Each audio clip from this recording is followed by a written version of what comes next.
All right, good good morning, everybody. Thanks for joining me. We'll go ahead and get started here. If you got your questions, go ahead and post them. Should be below the video if you're on a smarter screen, or to the right of the video if you're on a larger screen, like a computer.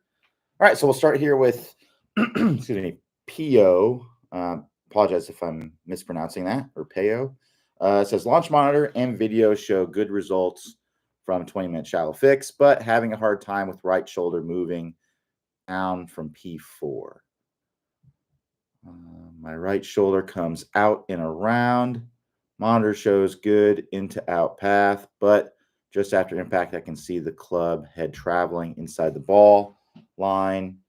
And I think this is because my right shoulder is moving around and not down. So your club should be moving around. So it doesn't sound like there's anything wrong at all. I think you're looking into it a little bit too much. I would actually need to see your swing to see for sure. But if the launch monitor data is telling you that everything's good, you're probably just you're trying to, you're looking at gift horse in the mouth, kind of basically is what it sounds like.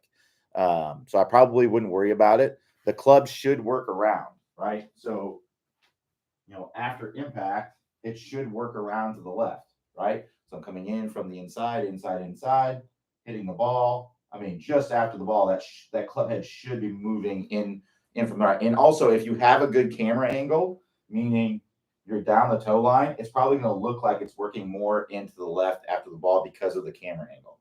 If it was directly behind the ball, it may show it coming in a little bit later, but it should still be working left. So it sounds to me like you're on the right track and you probably don't have anything to worry about, which is a good thing. So Dan A says, hey Q, Clay talks about this Power U in one of your newest videos about hitting the ball than the turf. I think it's labeled TC016. Could you talk about this Power U in more detail? I tried it, but I'm still fatting the ball, so I must be doing something wrong. Do I open my hips as I get to the left side, or do I lower my hips while getting to my left side and still stay closed? Or could my fatting it be coming down from another problem entirely different from the hip position? Thanks. So I haven't seen the video that you're referring to, but from what I understand of what Clay talks about, or what people talk about as the Power U, is really how we're, at the top of the swing. If you were to put, like a laser pointer on my belt buckle here, right at the top of the swing, I'm here, it's going to be a little bit higher. When I get into my downswing, right, it's going to go down and then it's going to go back up again. So this is just talking about the flexing and extension of the hips, right? That's all it's really talking about. It can relate to fat shots, because it can relate to the release of the club. It can also relate to the rotation of your body and things like that. But typically, if you're struggling with fat shots, it's more of an advanced thing. So what I would check out if you're struggling with fat shots is I would check out my complete guide video on fat shots, because it's going to be, it basically goes over everything that I look at with players. To me, the Power U thing is probably overcomplicating it for most people when it comes to fat shots. It's more of a power thing, right? And it's also, it definitely has other things in the swing, because it helps you to rotate in the swing. Because if you're not doing the Power U, right, then you're most likely early extending. But you can early extend and still make ball first contact every single time. So it's not really necessarily about that. So if your struggle is hitting fat shots, then that probably wouldn't be the first video I go to. The first video I go to is that complete guide video. Like I said, I don't know the context. I haven't watched the video, so I don't know the context of everything that he's talking about with the Power U. But like I said, the Power U is just basically how your hips are moving, right? If you were to put a pointer on here, I'm going to flex my hips in the start of the downswing, then I'm going to extend through. So that's going to make my belt buckle be higher at the top. It's going to go down, then it's going to go back up. What a lot of people do is at the top of the swing, it'll be here, and then it'll just kind of thrust forward, right? That's what early extension is. So from here, the Power U would look like this, right? And early extension would look like this. So you can see how my Power U wouldn't really be a U. It'd be more like a Nike swoosh or something like that. just kind of going up like that. So I want my hips to kind of go up, right? It's going to go up as my hips rotate. My power U is going to go up, then it's going to go down, then it's going to go back up, right? So that's kind of the feel that you want to have with it. So yeah, I would check out the video that I talked about. I would look at ball position first. Then I would look at how your hips move. So are you sliding your hips in the backswing? Then I would look at, are you getting your momentum moving forward as you get up to the top of the swing? Then I would look at, are you over shallowing out the club? Because if you swing too much from the inside, you will hit the ground behind the ball. I would then look at your release, right? I would look at it in that order, by the way. I know a lot of you probably heard release. Oh, that's it. That's it. Because a lot of people, that's the sexiest thing is the release, because that's what everybody talks about. It's the thing that stands out to people, most people in the swing. But you can have an early release and still make ball first contact. As long as you don't have backward shaft lean, as long as you're not coming into contact like this, you can hit the ground before the ball, or hit the ball before the ground, from there. Yep. So let me put the link. If you go here, I will post that video. I'm sure you've watched it, Dan, because it sounds like you watch every video. Let me I'll put a link to it in the chat here.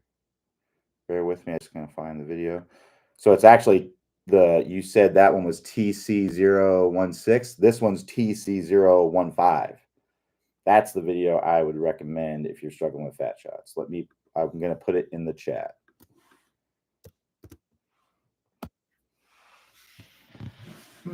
All right, let's get going. So Mark says, hi Q, I've been focusing on getting more power by using the throwing or whipping motion with my trail arm right side. I'm right-handed. Can you talk about this? What exactly do you want me to talk about? I mean, I'm not sure exactly. Do you have a specific question about it? Because I don't, I mean, you just described it. I'm just going to describe what you said. So if you have a specific question, I'll be happy to answer that. But let's get some specific questions so we can keep going. So GR Trench says, hi Q. Lower body is overactive in the downswing, even to where I'm on my right toes in the transition. Should I try to push off of the right foot to start the downswing? Yes, we should. We have to push from somewhere to get to our lead side, right? So in order to do that, when I'm going up to the top, I want to feel like I'm actually pushing into my right side, or from my right side into my lead side.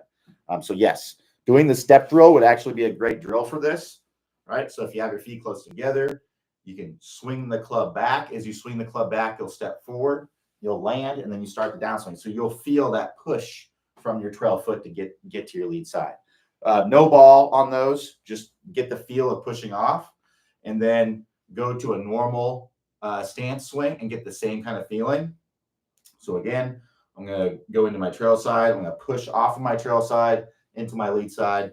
I'll get to where you can do that in a practice swing, then do it with the ball. I actually go through the video that I just linked in the chat there.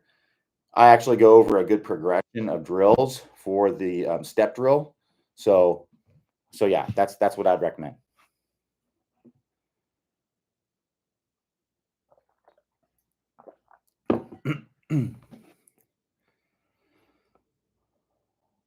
All right, so John A says, during neural adaptation training, Clay mentions resting a minute between swings to allow muscles to recover to next 100% swing. I just want to make sure that includes between the practice swing and the actual swing with the ball. So yeah, you just want to have at least a minute between your 100% effort swings, right? So that's as long as you have a minute between your 100% effort swings, you'll be able to replenish your energy. So Danny says, hi Q. Where can I find? Okay, so I just posted that.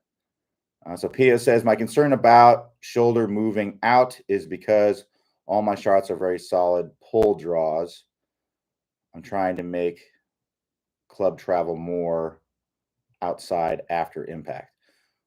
Well, see, that doesn't make sense because you just said that your path is into out, and now you're saying you're hitting pull draws. It's either one or the other, right? If you're hitting pull draws, that means that your path has to be out to in, right? So let me know what it's actually going on there, and I'll try to help. So David B says, hi Q, any tips for chipping on Florida grass and turf? Just returned from a trip near Sarasota, and my wedge kept digging in the ground and causing loss of distance. Perhaps technique is part of it, but maybe also a wedge with more bounce. I need a plan next time I go back. Thanks. Yeah, so it's probably more technique. I mean, you can definitely a little more bounce may help. But yeah, when you're hitting, so when you're on Bermuda and you're hitting into the grain, it makes it a little bit tougher. You may want to consider using hitting more like bump and run shots when you can, because it would be a little bit easier if you do. You'll often see a lot of tour players will hit like hybrids or things like that from off the green. So hitting shots like that, or putting when you can, putting from off the green when you can, that would also be a good, probably a better outcome, because your worst putt is probably going to be better than your best chip if you have enough fringe to work with there.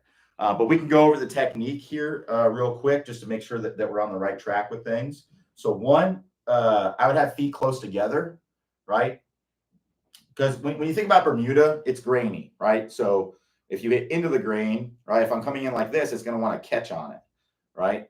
And then if I'm going with the grain, right, then it's like way easier, right? So that's what you kind of have to evaluate. Is you can kind of look, if you kind of drag your club on the ground, you'll see if it just smoothly goes on the ground, you're with the grain. If it's like pulling up all the grass, then you're into the grain, right? So if you're into the grain, there's going to be way less margin for error. And if you possibly can, I'd be trying to hit try to putt it if you possibly can, because it's going to be easier most likely. But if we don't have a lot of margin for error, we have to make sure that our technique is good. So quick little chipping tutorial here. Feet close together. I like a club head or so apart. The reason is that when our feet are closer together, it's easier to stay more centered and control the bottom of our swing. And that's really what we need to do. We need to control the arc of the swing. So having the feet close together makes that a little bit easier. If my feet are farther apart, it's going to promote more of a weight shift, and it's going to make it harder to control that. So that's the first part. Sorry, I'm just trying to get back to my screen here. There we go. And then the other thing that I like to do is I like to get a little bit open with my feet. So if I'm hitting straight this way, if that would be square, I'm going to get my feet about 10 to 15 degrees open. The reason why I do that is it makes it easier to turn through, right? If my feet are a little bit more open, it makes it easier to turn through. And that's what I want to be able to do. I want to be able to turn through the shot. I don't need to make a big backswing, right? Because it's a short shot. So I can open up my feet, and it just makes it a little bit easier to get through, right? So feet close together and a little bit opened up makes it a little bit easier to get through. The next piece would be ball position. I like to see the ball position roughly about the middle of stance for a normal trajectory, especially for this kind of shot. If we get too far forward, then we may hit the ground too much before the ball. We get too far back, we may end up hitting down too much. And we can make clean contact doing that, but we don't have a lot of margin for error. This gives us a little bit more margin for error because it allows the club to come in more level with the ball. All right. The next piece is very little wrist set. I don't like to see a ton. I don't like to see this, and I don't like to see the arms folding up a bunch. I like to see the arms kind of staying relatively long with very little wrist set. That's just going to generally make you more consistent and make it easier to control. Make it easier to control the ball flight. Now, areas where I would have more wrist hinge, right, would be where I would need to have a more downward angle of attack. That would be like if my ball is kind of buried in the rough, right? So if I have a ball buried in the rough, I may want to kind of drop this club down on it so I can pop it up out. But I don't want to do that on a lie like what you're talking about with the Bermuda because that's going to make my margin for error very small, right? So I want to be able to come in nice and level on this. So nice soft hands, nice soft arms. Just let the the natural momentum of the club is gonna hinge this slightly, and then you're gonna turn through. So this is gonna be kind of the motion that you kind of be going for. Would be more like this, where I'm just feeling my chest turn back and through. So feet close together, favor my lead side, feet a little bit open, ball position more in the middle of my stance. Long arms, very little wrist set, soft hands, soft arms, right? I'm just going to turn my chest back and through. It's like tossing a ball. If I was tossing a ball, I just go like that, nice and soft, right? Another thing that you can do to make it a little bit easier is go a little bit more toe down, right? It's going to be easier to get this underneath the ball if you're toe down like this versus the club flush with the ground. So if we go a little bit, if we stay in a little bit closer to it, and we go a little bit more toe down, right? And we play it, we're going to play it a little bit off the toe when we do this, and we turn back and through, your chips will become more crisp when you do that. So give that a try. And it doesn't just have to be on, Florida grass, Bermuda. They have Bermuda in other places other than Florida for sure. So, but yeah, that would be kind of the technique that I would recommend.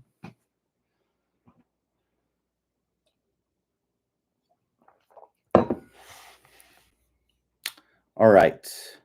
So Jerry B says, I tend to rush my downswing from the top ideas. So it would just depend on why you're doing it, what the root cause is. So several root causes I would say are, one would be not completing the backswing, right? If you don't complete your backswing, you're going to tend to rush the downswing to try to get distance. So I'd make sure that you're getting a good full shoulder turn. Don't be in a hurry to get up to the top, right? Make sure you're getting a nice full shoulder turn. And then that, a lot of times that in of itself helps with the rushing of the downswing. It could also be because you're not shifting your weight properly, right? So if we don't get if we're not going into our lead side, right, and starting the downswing with pressure in our lead foot, if we're still on our back foot, then we'll tend to kind of throw and rush the downswing, or we might have the feel of rushing the downswing. So making sure that you have a good weight shift to your lead side, doing something like the step drill, like I mentioned earlier, would likely help with that. Having the club face in a good position. So if the club face is really open at the top, you may tend to feel like you're rushing the downswing, casting the club to get the club face more closed. Because if you release the club, that is a mechanism to get the club face more closed, right? So if my face is open like this, I can throw and rush my downswing, or have the feel of rushing my downswing to release the club and square it up, right? So if I have my club face more square, then I can just keep turning through the ball and still keep the lag on there and all that stuff. So those would all be things I'd be looking at. Again, it's hard to know without seeing your swing, but those would be all things I'd be looking at. So Dan A says, hi Q, going back to the Power U, although I've been fatting it, I feel my swing becomes much shallower automatically. I probably know the answer to this, but could this be the answer to my steep swing problem? And should I just work on the fat shots instead and forget about shallowing, as the Power U has given me an automatic shallow anyway? Thanks, man. Sorry, I'm having trouble understanding. I probably know the answer to this, but could this be the answer to my steep swing? I mean, so rotating the body can help shallow the club, right? So if I use the Power U to rotate, that's going to help me to rotate my body, right? If I have really soft hands and I rotate my body, what does the club want to do? The club wants to shallow out.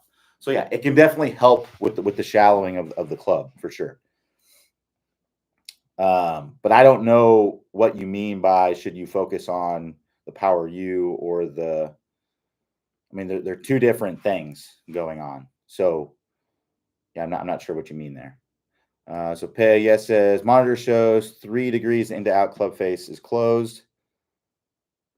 So you can't really be hitting. So if you're hitting pull draws, it's because the club face is too closed. It's not because of your path. The path isn't the problem. If you're hitting pull draws, it's because the face is too close. So I would get the face more open, weaken the grip, something like that. You know, swinging more into out is not going to necessarily get your face more open, right? You need to get the face 3 degrees into out is where you want to be, right? You really wouldn't want to be much more than that unless you just want to hit big curveballs, right? So I would just get the face less closed by virtue of weakening the grip or something like that. If I exaggerate path like shows in the shelling face, this would make. Yeah, so like I said, you don't want to get it too far into out. The best players in the world are going to be within a few degrees, less than 4 degrees of zero, right? And you're already there. So you don't need to swing more into out unless you just want to hit big curveballs. You could, that could fix the problem in a sense because, because you would just get big draws that start more to the right. But what I would do to get to where you're not hitting big curveballs is get the face less closed, and then you'll get the ball flight that you're looking for. Just a little baby draw. All right, so Mark says, Q, regarding the throw motion, do I throw at the target, the 45-degree straight line release point, or some other point? So it's all feel. So I would throw in whatever direction gives you the best result. Because you're not literally throwing a ball, right? You're throwing the club head. So whatever feel you want that translates to you getting the ball to go in the direction that you want, that's what you should do. It's really what you're talking about is a feel. Also, should I try to keep my wrist back as far as I can prior to the throw? Again, that's a feel. Here's what I'd say. A golf is a game of adjusting your feel to get the desired result that you want. That's really what it is. So if I saw your swing and it looked like this, and you're telling me, should I feel like my wrist is staying bent back all the way through contact? I would say no, because that's not literally what you want to do. Literally what you want to do is you want to release the club. Now, if you're someone who's coming in and you look like this, right, where you're early releasing it and you're not turning through, then yes, having that feeling of your wrist bent back all the way through may actually doing. So it's the fault, feel, real approach, right? If the fault is this, the feel might be this, and hopefully the reality will be more like that, right? Somewhere in between. So that's really what it comes down to. Unfortunately, there's no way for me to know without, seeing your swing and knowing what you're feeling and what you're trying to do, what you should actually be doing. Should throw to right field or the target. Again, that's feel. If you're swinging too much to the right already, then you wouldn't want to feel like you're swinging to right field. You may actually want to feel like you're swinging to left field. So it's the fault, feel, real approach that I was talking about.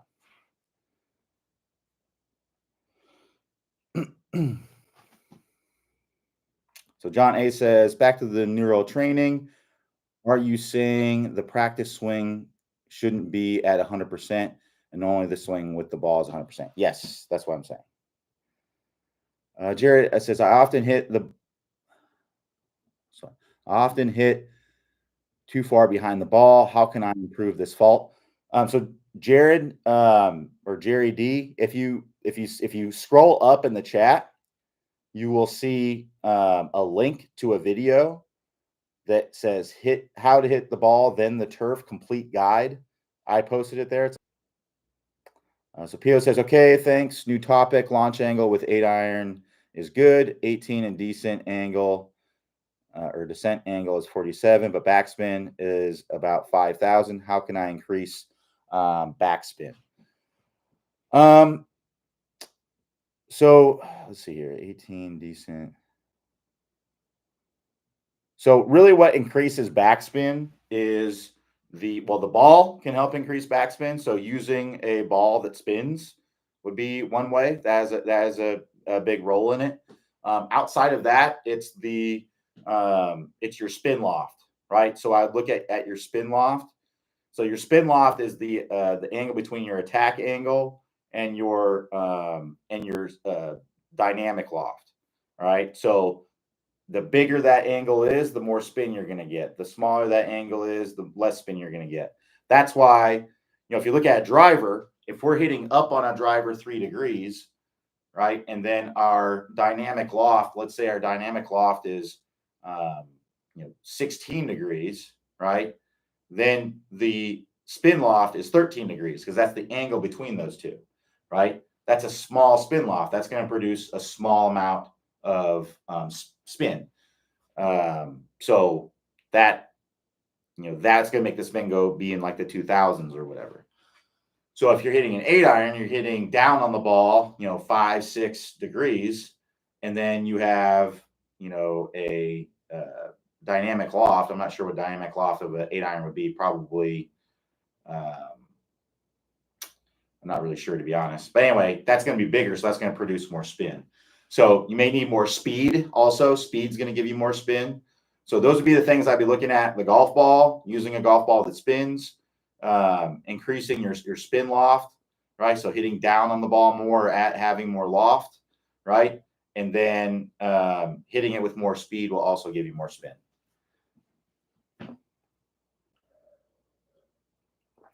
To get more club head speed, I'd recommend the 20-minute shallowing fix. That's a way to help you with your speed training.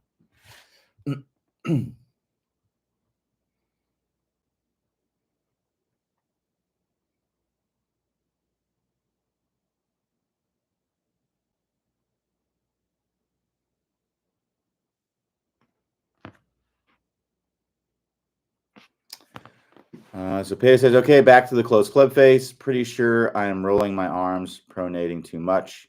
Should I think block? Yeah, it could be. Yeah, if you're rolling your hands over too hard, yeah, then feeling like you're kind of holding the face through contact may help, or just weakening the grip may help. More shaft lean, more help may help. Right, those are all things that can help get the face more open.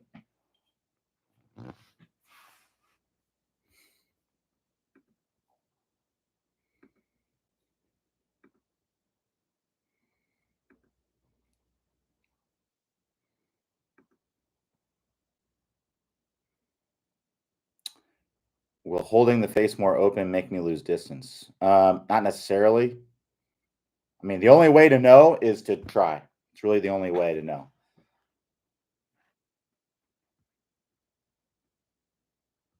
A lot of golf is learning by doing. That's a lot of what golf is just learning by doing. So if we can learn by doing, that's a lot of the questions that are asked in here, like I don't really know the answer to, because I don't know specifically what's going on with you, and I don't know what's what you're actually feeling and what you're doing, right? So a lot of what golf is, and this is what I did a lot when I was younger, is I just tried a lot of different stuff, right? And I found what worked and documented it, and that's what I went with. So Steven says, Q, please explain on tight lies or hard dirt lies. I just talked about the chipping earlier. Not sure if you missed that or not, but I can go over it again real quickly. But it's really just the same thing that I just talked about a little bit ago. So feet close together. The reason why I have feet close together is it doesn't promote a weight shift, allows you to stay more centered. So a club head or so apart. I like the feet to be a little bit more open, so that way you can turn through the shot better. Imagine if I set up closed like this, it'd be hard to, I'm going to tend to kind of stall my body and flip my hands because I can't keep turning through. If I set up a little bit open, it's going to be a lot easier to kind of turn through, right?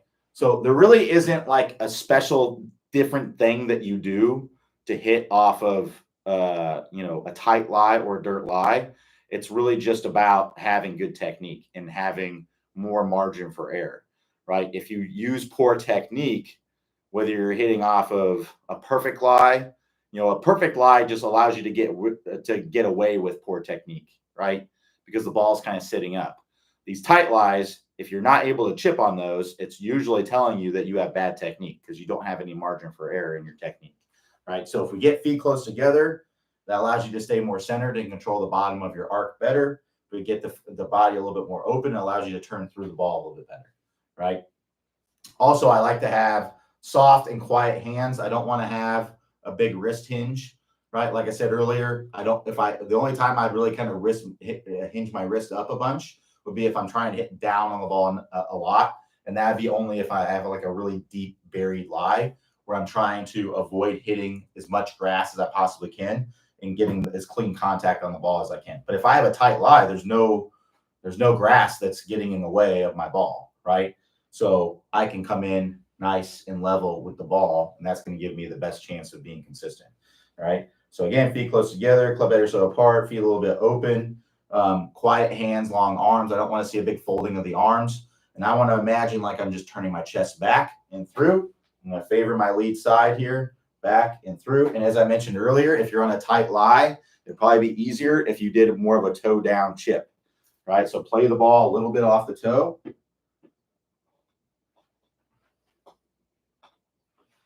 Play the ball a little bit off the toe here, stand a little bit closer, right? And turn back and through. Also, ball position, middle of the stance for this. If I have it too far forward, my club's going to tend to bottom out before the ball. I'm going to hit the ground behind the ball. I'm going to thin it or blade it. If it's too far back, I'm going to tend to hit down on it too much. You can hit good chips this way, right? But your margin for error is much smaller.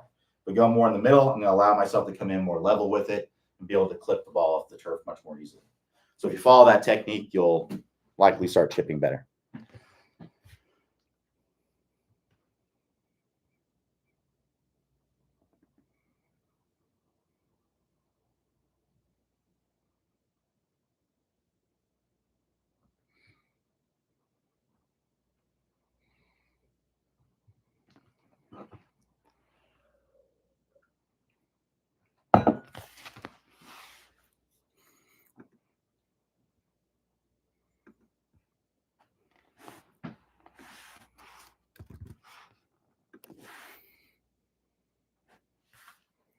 All right, we got about 30 minutes left if we have any more questions.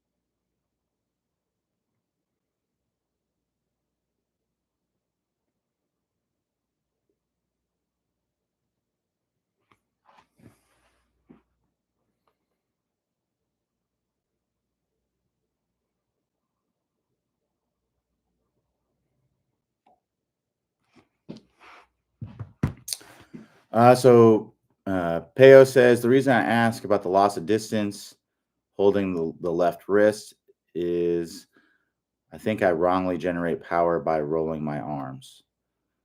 I mean, most of your power is going to be generated by just creating space with the, with the club, right? Most of the power is going to be generated from your turn and hinging, right? So hinging the club up, lifting my arms and turning my body. That's where almost all of your power is going to come from that. Incremental amounts of power can come from other places, but that's basically where most of the power is going to come from. So I wouldn't worry about that. If you lose power, it's going to be a very incremental amount of power, and you may not even lose any at all. So not something I would be too worried about.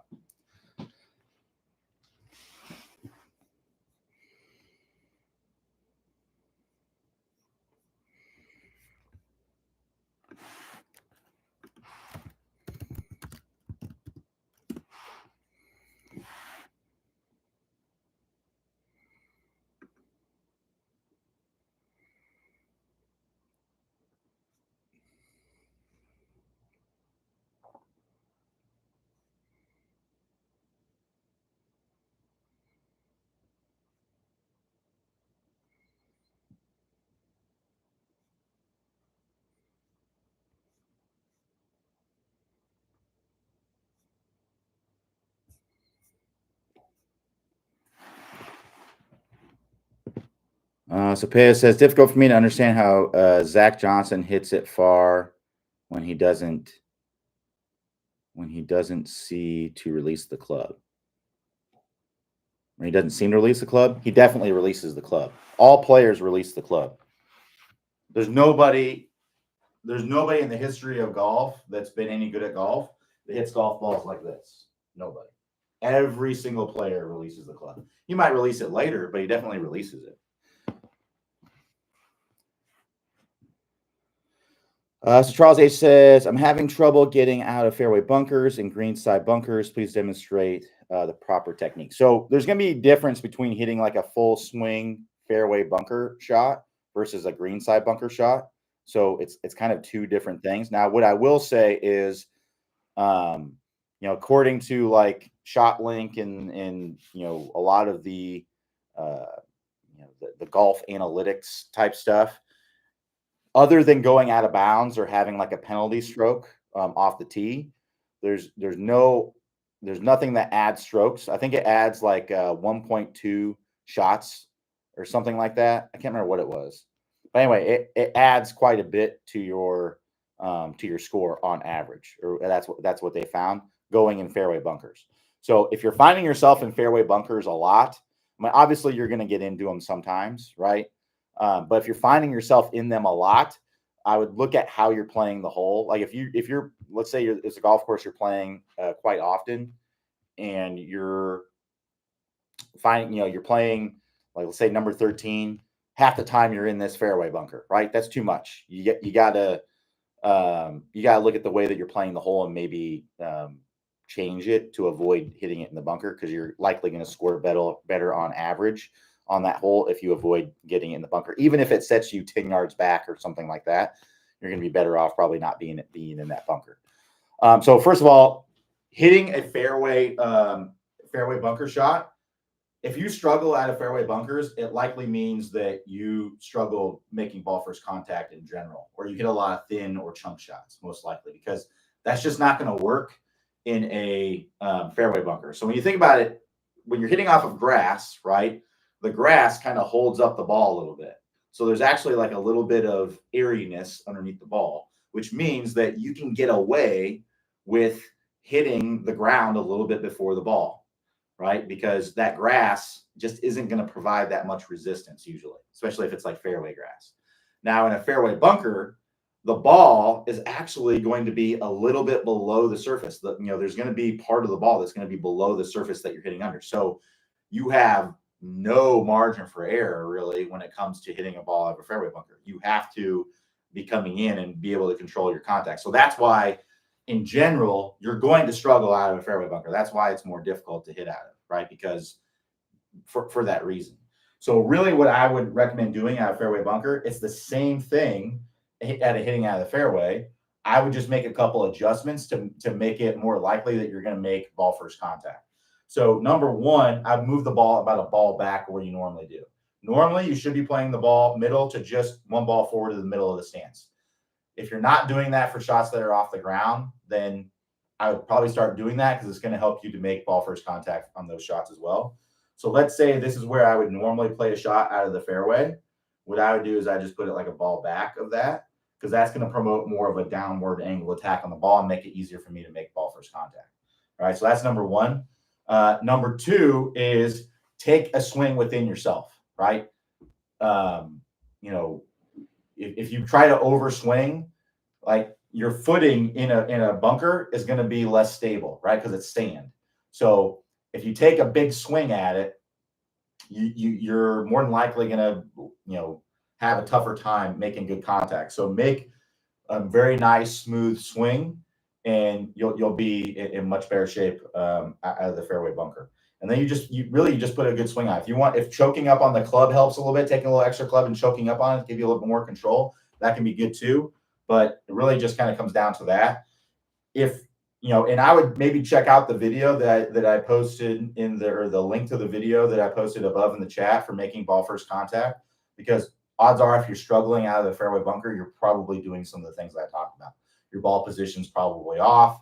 You might be sliding your hips. You may not be getting your momentum moving to your lead side properly. You may be coming too much from the inside, those sorts of things. So I would check out that video and look at your swing as it relates to the things I talk about in that video. And odds are if those things are probably going on, if you correct those things, your fairway bunker game will become a lot better. But like I said, it's just a harder degree of difficulty shot. If you move the ball position back just a little bit and swing more within yourself, you'll likely be better. Now, let's talk about green side bunker shot. Very, very different kind of shot because I need the ball to come up out of the air and be soft, right? Which means I can't hit it the same way. So what I'm going to do out of a green side bunker shot is I'm going to use a wider stance. This is going to get me more stable. I'm going to take my club face of a wedge, right? I recommend using between a 56 and a 60 degree, somewhere in there. I'm going to take that wedge and I'm going to open that about 45 degrees.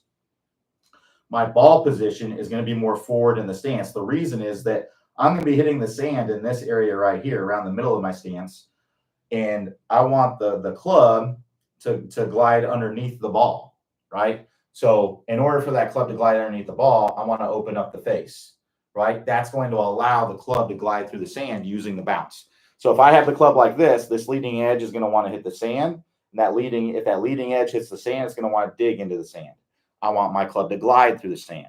So if I have it like this, where now this is hitting the sand, the bounce of the club's hitting the sand, now it's going to glide through the sand. So a way to think about that is to think about like you're a water skier, right? If I'm a water skier, if I want to glide on top of the water, I want to have the nose of the skis out of the water. If I get the nose of the skis down, those skis are going to dive into the water. Same thing when we're hitting a bunker shot, right? I don't want to come in like this. I want to come in with the face more open. The other reason why I want to have the face open is that adds more loft. It helps the ball come up, out, right?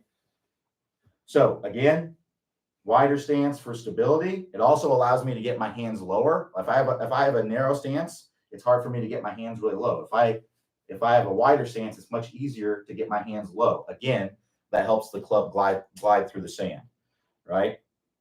So a ball forward in the stance. My club's gonna be hitting the sand about the middle of my stance. I want my ball position to be 3 or 4 inches ahead of that, so that way the ball can glide through the sand. And then I have to make a big swing at it, right? I'm gonna make a big swing, and I want to feel like I'm throwing this club underneath the sand, and I want to feel like I'm keeping this face open. So when I come through, that club face is pointing at me. What I don't want to do is come through and roll my hands over like this, because that's going to close the face. I don't want to close the face. I want to keep that face open so that way I can get the ball up out of the sand, right? So wide stance, ball forward in the stance. I'm going to feel like my hands get really low. I want to take a big swing at it, and I want to feel like I'm throwing this club underneath the ball as I come through. And if you practice that, you'll get much better at hitting out of the sand, but you have to go practice it. I can tell you how to hit a bunker shot, but that's not going to make you good at it, right? You have to go practice it. Learn by doing. All right, so David W says, hey Q, I've been working on width in my backswing. It has worked great for my irons and hybrids. My driver seems to not be benefiting as much.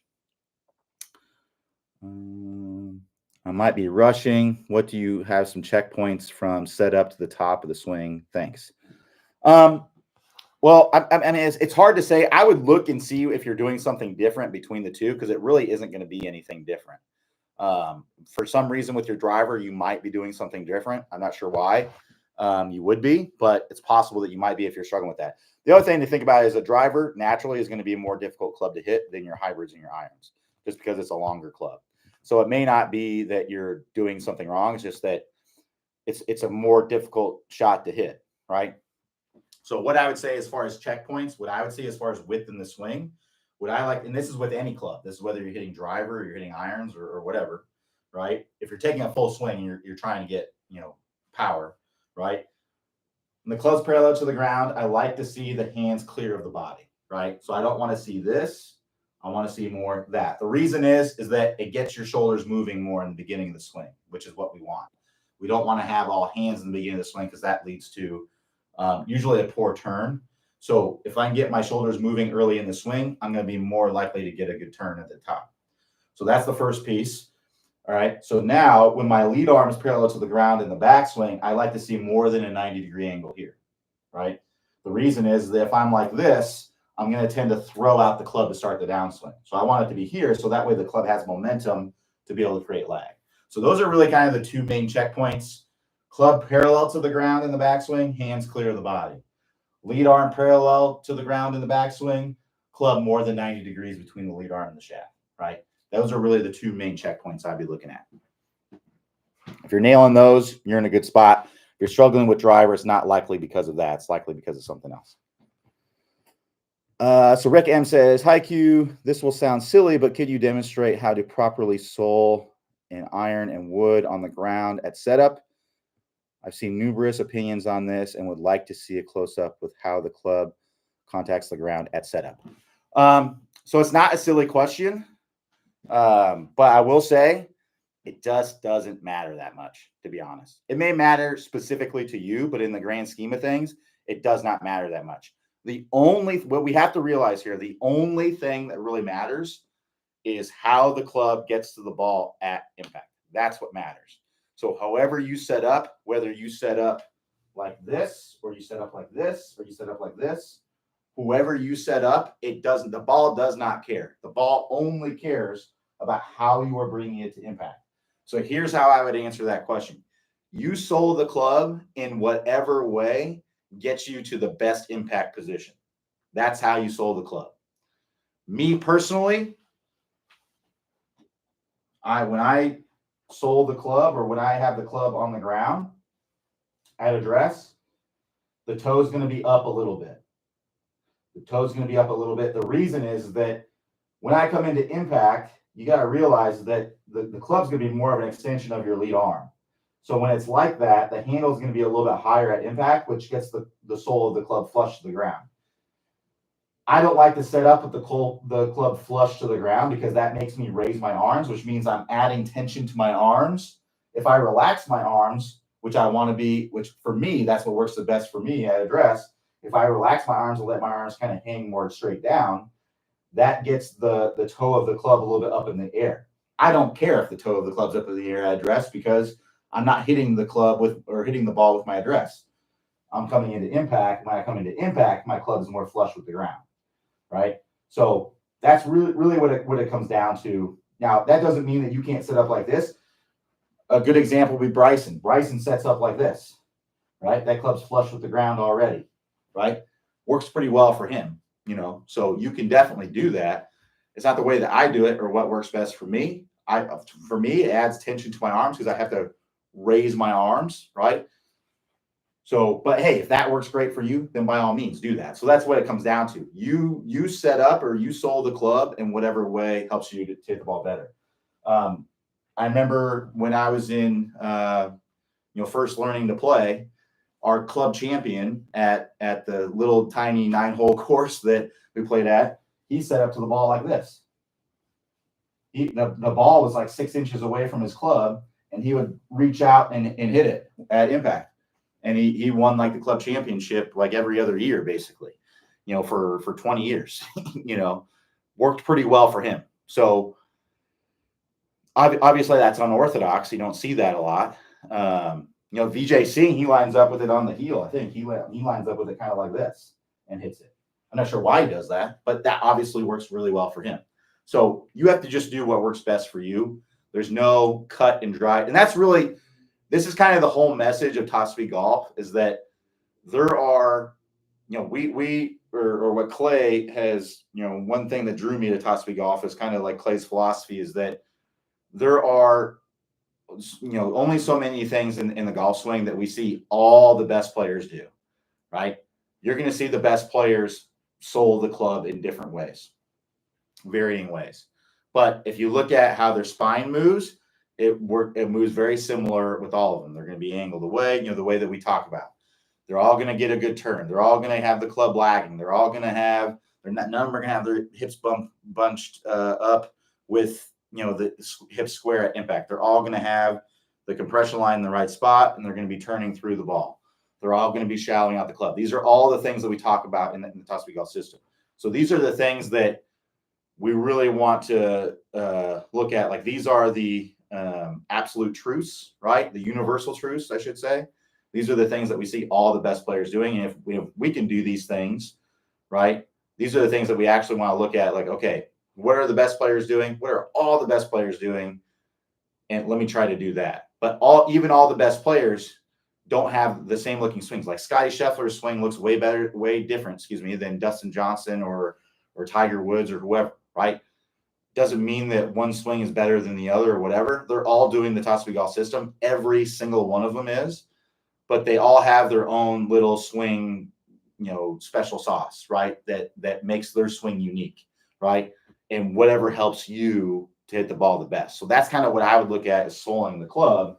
Is that's just something that if you set up with it like this, who am I to tell you that that's wrong if you're flushing the ball every time, right? So just because it's a little unorthodox or a little bit different doesn't mean it's wrong. So that's the way, I would kind of look at it. And here's also, I'll say this as well. You mentioned that you see numerous opinions on this. Whenever you see numerous opinions on something, it usually means that there's a lot of different ways to do it, right? That's usually what that means. So yeah, that would be another thing I would be on the lookout for. If you see a lot of conflicting, back and forth on stuff, because a lot of the stuff that we talk about, you can't really argue it, right? You can't say, okay, Clay's wrong about the stable fluid spine because look at all these tour players that are not doing it. It doesn't exist. Every single one of them. We've looked at hundreds. They're all doing now within a range, right? Not everyone's exactly 6 degrees or whatever. They're all within 6 to 8 degrees. They're all within a range that we talk about, right? Players that are higher handicap are generally going to be out of that range, right? And that's really what we're saying. All right, so let's keep going here. So Harold says, what's your advice for getting gracefully through a round when no part of your game seems to be working? Yeah, so the way I would just kind of, those are tough days because it's all about how you handle it. So the way I would handle it would be to realize you're playing a game. It's supposed to be fun. Enjoy yourself as much as you can. If you got great company around you, enjoy the company, right? If you're by yourself, enjoy the day or whatever it is. Be happy to be real. What we also have to realize is that golf is, it's a game, right?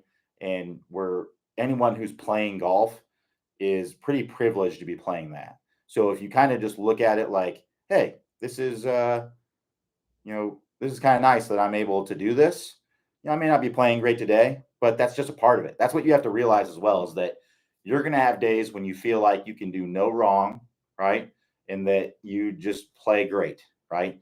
And then you're going to have days when it just seems like you're trying really hard and nothing seems to work right, right? And then, and I would also pay attention to what's going on and then reflect on the round at the end. A lot of times whenever I have a really poor round, I'll try to have a reflection period on that round after some time has passed, and I'll actually usually learn something, right? I'll realize, oh, what I was doing, and then it I get the excitement back again, because I'm, after that, I'm sure a lot of us will be like, I quit. I'm not playing this game ever again. I'll, that stuff.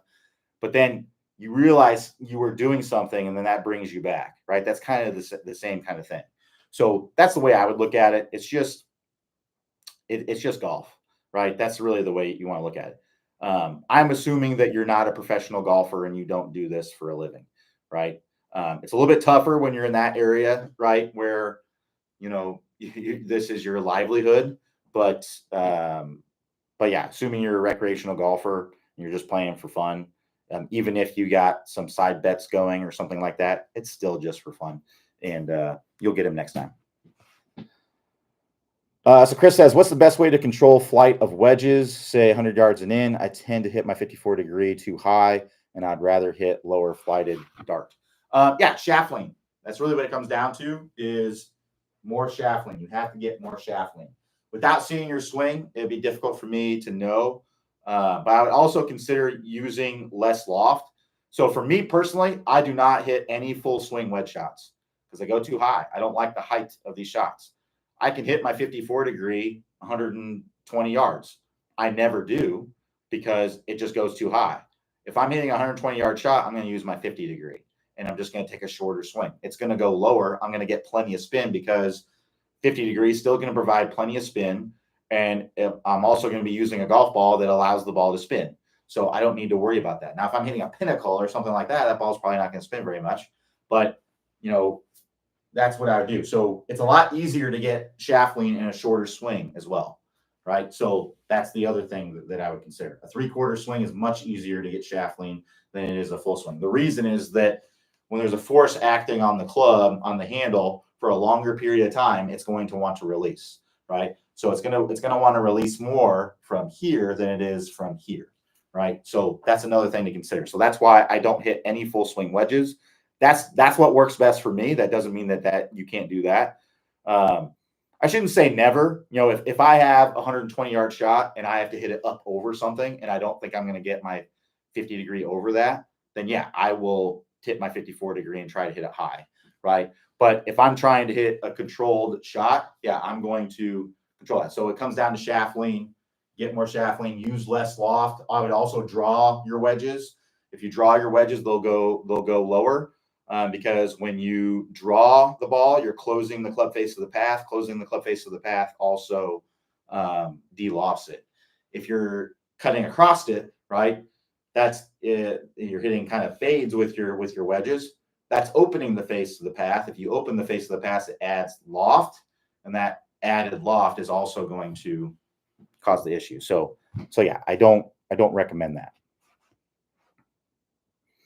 But yeah, if you want to work on shaft lean, so my best advice for getting more shaft lean would be to work with an instructor. So that way we can pick out exactly what you need to do. Outside of that, if you want to work through it on your own, I'd recommend the 20-minute shadowing fix in the Top Speed Golf system and working through those. Those are going to cover all the reasons, the root causes as to why. Another drill that I like to do is the stick drill. The stick drill is just a drill where you take an alignment stick, you take half of it, put it down the shaft of the club, put the other end of the butt end out the other end of the stick out the butt end. And now you can see if I make swings, I have to get my hands more in front because otherwise the stick's going to whack me in the side. Right. So that would be another thing that you can do. So those are a couple of options I would say. Now you can do that drill, but you may find it very difficult to do it if you aren't attacking the root cause as to why you're releasing the club too early, which goes back to what I was talking about. So Peo says, do all good players have a square face at address, or does anyone have a club open at address?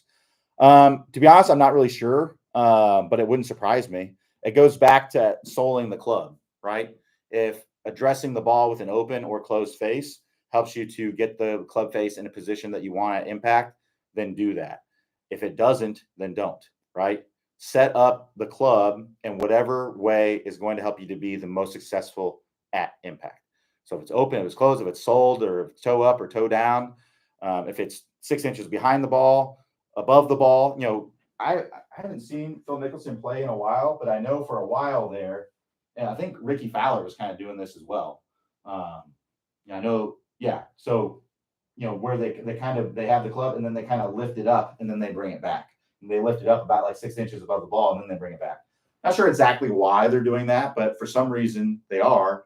So I assume it's to help them to get into a better impact position, right? So you just have to do things. You have to, I know I've said this a bunch in this office hours, but it's learn by doing. You have to kind of go and figure out what works best for you. And that's the way that you do that, is to learn by doing. All right.